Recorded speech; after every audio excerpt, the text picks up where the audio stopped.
Ребека Вест на 22. април 1936 на ден Великден пристигна во Скопје и присуствувала на великденската литургија. Потоа го посетила манастирот Нерези, чии фрески ја магепсале.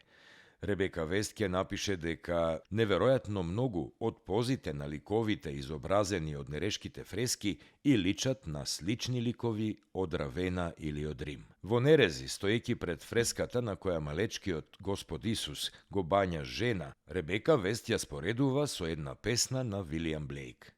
Ребека Вест од Скопје го продолжува патувањето кон Охрид, од Охрид за Битола, а потоа за Прилеп, а потоа ги посетила и античките остатоци во Стоби. Сето што таа го видела овде во Македонија го споредува со највисоките вредности и личности на светската култура, со врвовите до кои допреле големите сликари и писатели како Шекспир или Гете.